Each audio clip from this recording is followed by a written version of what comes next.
Well, hello again, and welcome to the cookery course. This week we're going to continue on the baking theme, and we're going to be making scones, biscuits, and crumpets. But just a little word about biscuits first. I think there are several reasons why it's worth making biscuits at home. One of them is that I don't think people realise just how easy they are to make, incredibly easy. Another reason is they're incredibly quick to make. And believe it or not, they actually cost less when you make them at home than they do from the supermarket. But I suppose the most important reason of all is because they taste much better. But anyway, let's just have a look at some biscuits first. These are homemade oatmeal biscuits, and they're lovely to serve with cheese. I think if you're giving a dinner party and you bring out a cheese ball, it's lovely to be able to say that you've made your own biscuits to go with the cheese.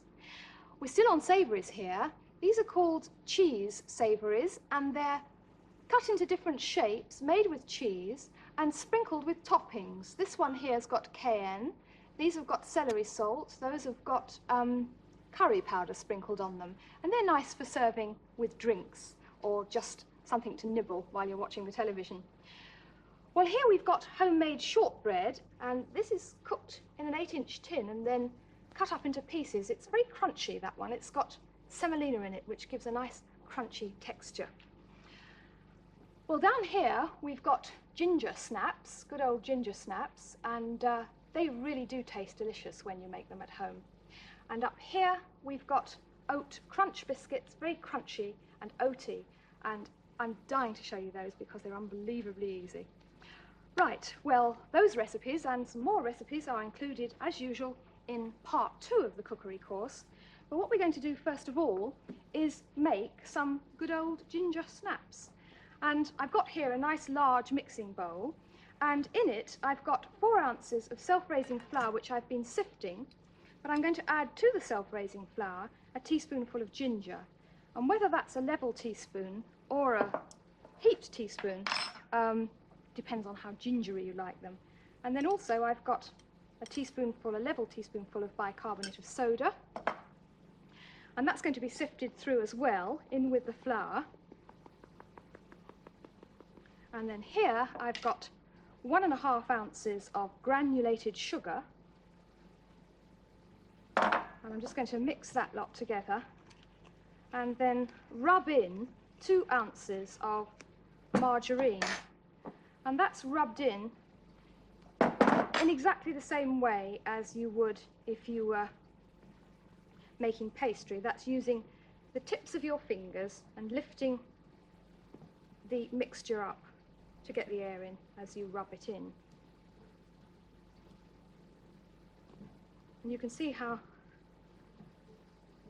very quick and easy it is. There's only just one more ingredient to go in. As soon as you get the mixture nice and crumbly, and there's no obviously large pieces of fat, when it's nice and crumbly like that, then the next thing we're going to do, I'm just going to wipe my hands a little bit, is add some sticky.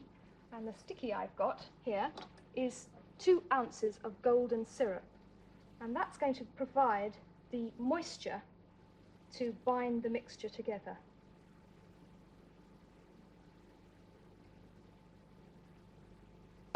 Very sticky, as you can see.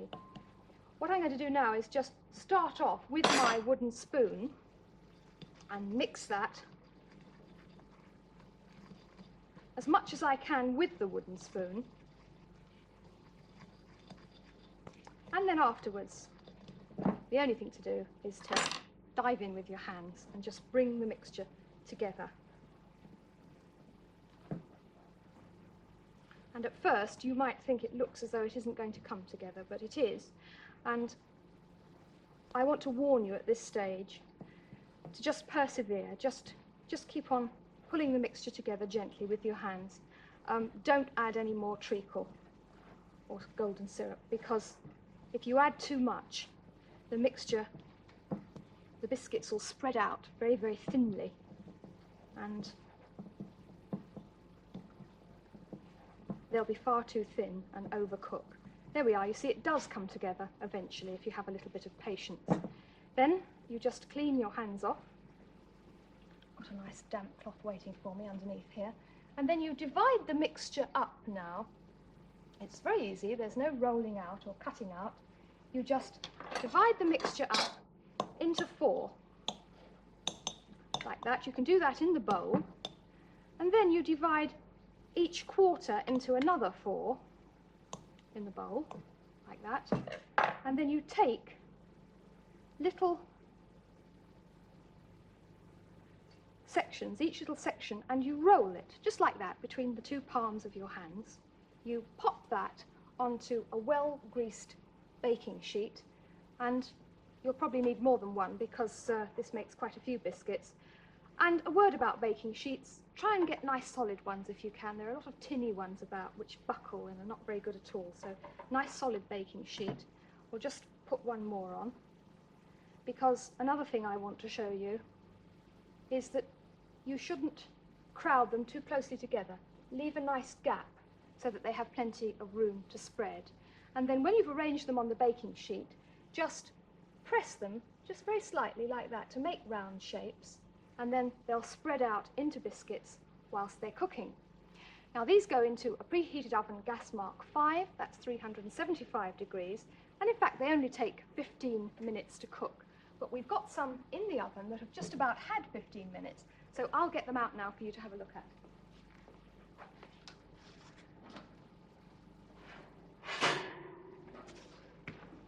There we are. Now you can see the characteristic cracks on the top of the biscuits.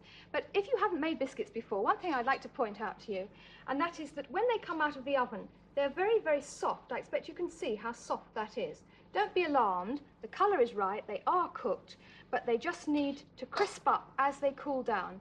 So you leave them on the baking sheet for about 10 minutes and then transfer them to a wire cooling rack. And then when they're cool, I've got a cooled biscuit here to show you. They're lovely and crisp and really crunchy and, well, much better than anything you could ever buy in the shops. Well, that's very easy ginger nuts. Now I'm going to show you something that's even easier, if you can believe that. And these are called oat crunches. But because sometimes I get queries from people saying, you know, what's the difference between all the different oats and oatmeals, I thought it would be a good opportunity to just go through some of them. So I've got a selection here. This is the oats when they come out of the grain, whole oats, unrolled, and this is called pinhead oatmeal or just coarse oatmeal. That's used sometimes in traditional porridge soaked overnight. It's very delicious. Next door we've got medium oatmeal, and this has been ground a little bit finer than the other. This is what we used in the oatmeal biscuits that you saw at the beginning of the programme and in the parkin that you saw last week. Now next door we've got fine oatmeal, and this is really like whole wheat flour. It's very, very finely ground, and you can use this in baking, bread making, pastry making, and scones too, and also it's good for thickening things. Now we come to the rolled oats or oat flakes, and these are what are called whole oats. These are available in whole food shops, and they're rolled, but they still have some of the husk left on, and they're much sort of chewier than the other sort. Very nice for biscuits, I find. And they're called whole oats or jumbo oats. Next door here we've got porridge oats, and this is the sort that you buy in a packet in the supermarket if you're going to make quick porridge that cooks in about 5 minutes. So there's the difference between the oatmeals. And for oat crunchy biscuits, I've got here in this bowl 2½ ounces of porridge oats and 2 ounces of jumbo oats, and they're going in the bowl together. And then here I've got 3 ounces of demerara sugar, and the demerara sugar is what makes the biscuits nice and crunchy. Now all you do is just mix those 2 types of oats together. Don't worry if you can't get jumbo oats. You can make these biscuits using all porridge oats, so don't worry too much about that, but it's nice to have the 2 textures if you can. And then just one more ingredient, and that's 4 ounces of melted margarine, which you melt in a saucepan, being careful not to let it burn, just melt. And then you just mix all that up together. This is so easy that I think almost anybody could make these, even if they've never cooked in their lives before. Now, I did tell you these were even easier than the last lot, because they There isn't even any rolling up to do. All you do is have ready a 7 by 11 inch tin, well greased, and that's about 1 inch deep, and you just plonk all the oatmeal mixture straight into the tin like that. What could be easier? Then, using your hands, just spread it all out as evenly as possible, getting up well into the corners. Spend a little bit more time when you're doing it than I am, so that you get it a little bit more even than that.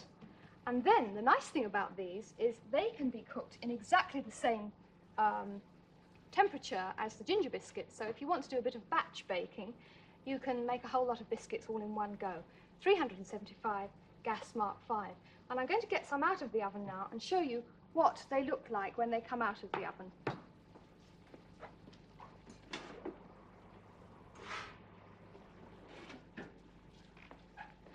There we are. They've turned a nice golden brown colour, but the mixture will still be a little bit soft. And that's quite normal, just like with the ginger biscuits. And what you then do is you take a knife whilst they're still warm and cut down the centre like that, and then across like that. And then what you want is 12 bars. And then leave them in the tin to cool completely. And when they've cooled, they'll go nice and crisp and crunchy.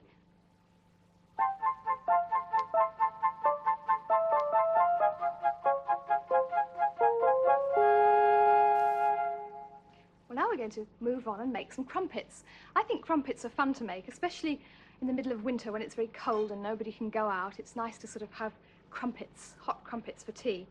Well, we've got here in the mixing bowl half a pound of bread flour, that's strong plain flour, the sort you use when you make bread, and that's been sifted and a teaspoon of salt added. And I'm just going to make a well in the mixture of that now and add a yeast liquid.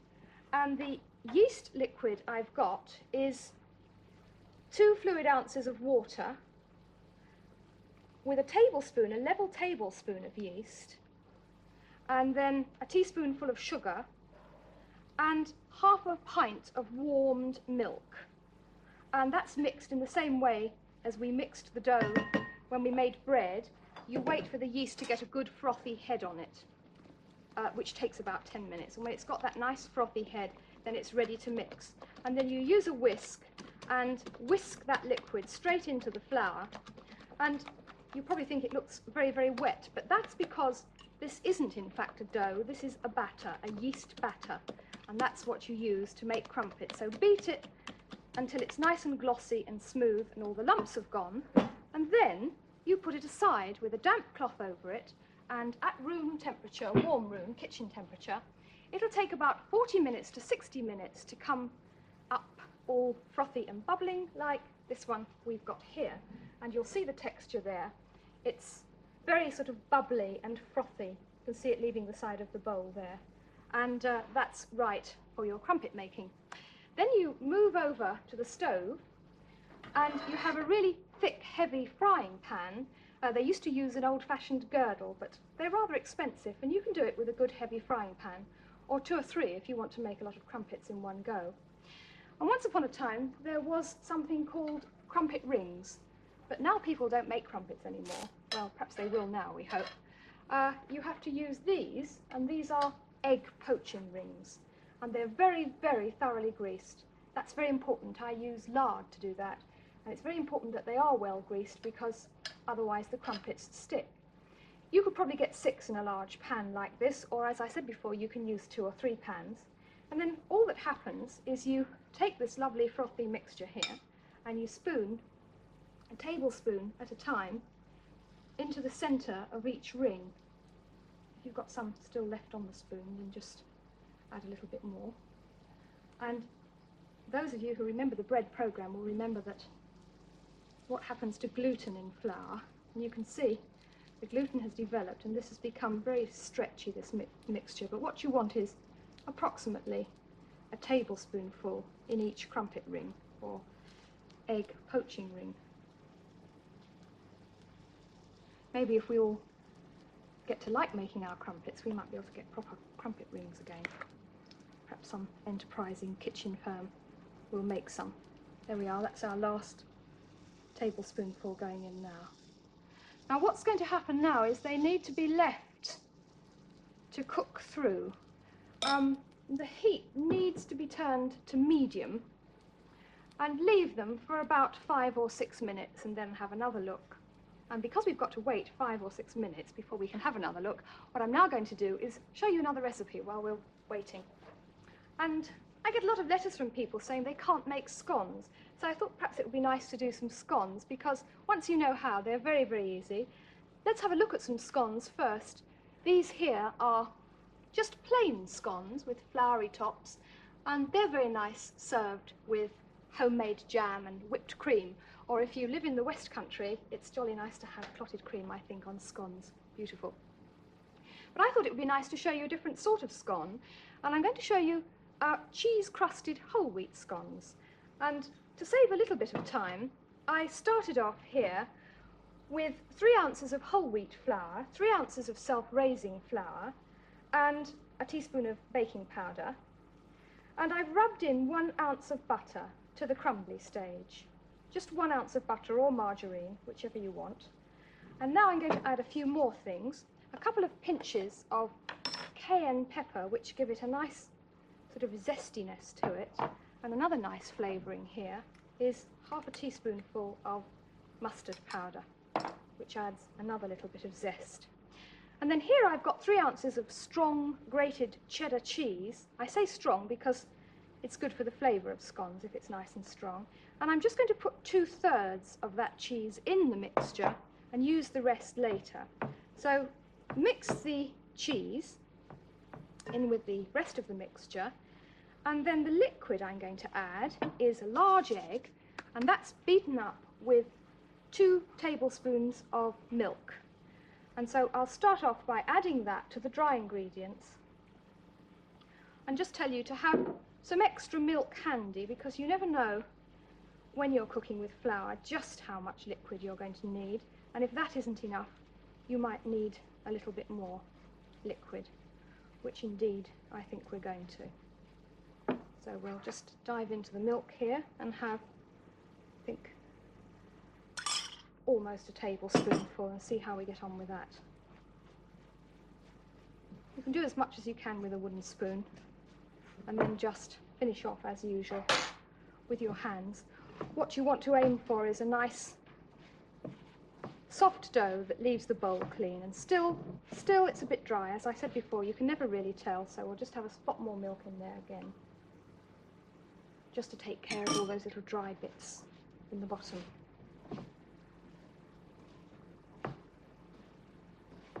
And even a spot more, I think. I'm going to be very particular because I've got to show you how to roll them out, so they've got to be right. There we are. That's just about what we want.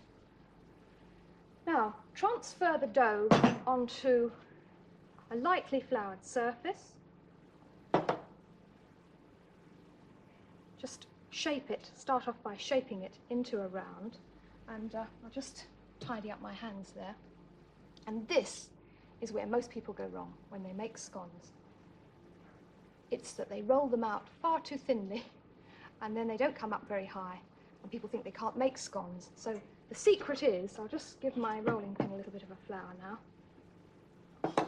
The secret is to roll the dough out to not less than 3/4 of an inch thick.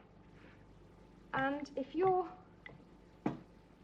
new to scone making, then why not just have a ruler there and make sure you've got not less than 3/4 of an inch thick when you're rolling them out. Now when you're cutting them out, you need a 2¼ inch cutter, and this will give you about 6 or 7 scones with this mixture. If you want to make more, you can just double the ingredients. And to cut them out, you place the cutter lightly on the dough like that, and then just give it a very sharp tap. Sorry about the noise, but that's the way to do it, especially with a thick dough like this. And then just ease the shape out of the cutter and go on like that, re-rolling all the scraps until you've got 6 or 8. And one important point about cutting anything out, scones, biscuits, is never do that with the cutter, because otherwise they come out oval and not round. The next thing you do is you brush the top of the scone with a little bit of milk. If you're making plain scones, at this stage it's nice to sprinkle them with flour so that they come out sort of floury and look homemade. But for these, we're going to finish off the cheese by sprinkling some cheese on the top. Each scone will have a sprinkling of cheese on the top and then another little sprinkling of cayenne pepper if you like sort of zesty things. Now, what scones need, all scones, cheese or otherwise, is a really hot oven. Place them, first of all, on a well-greased baking sheet. Put them on the highest shelf of an oven preheated to gas mark 7, that's 425 degrees, and they'll take about 15 or 20 minutes to cook through. And we'll just have a look at some cooked scones now.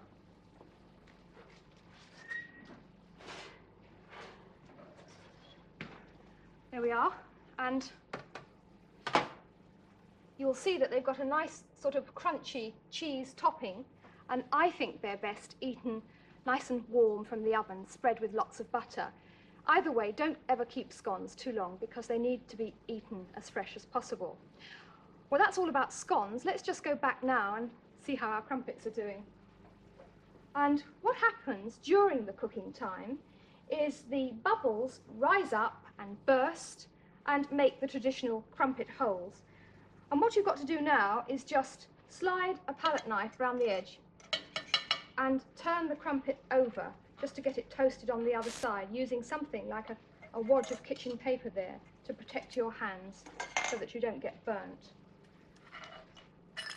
And whilst I don't approve of children making these because there's quite a lot of heat involved, it's quite nice to have children around when you're doing them and let them watch the bubbles rising up to the surface and then bursting on the top.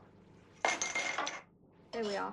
And of course, if you've got 2 or 3 frying pans, you can make several crumpets in one go. I'm just increasing the heat there because we need to get them toasted on the other side.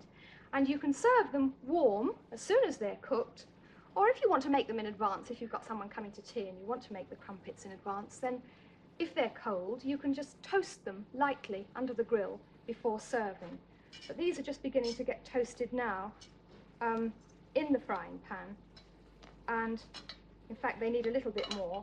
But anyway, whether you toast them in the frying pan or let them get cold, toast them under the grill, what's really nice is to have them served hot so that the butter can melt all through the holes, and I like them with honey or with homemade jam.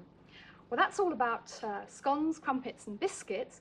Next week we're going to be making stocks and soups, so I hope you'll come back and join me then. See you then.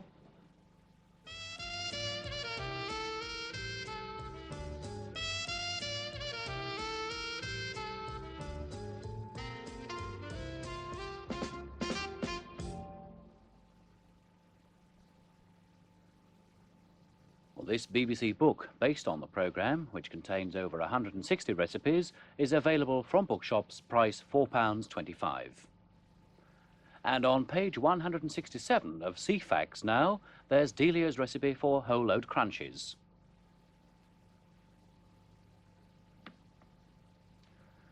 Well, and this BBC video cassette, which features Delia Smith demonstrating her step-by-step guides to successful home baking, is available now from retailers.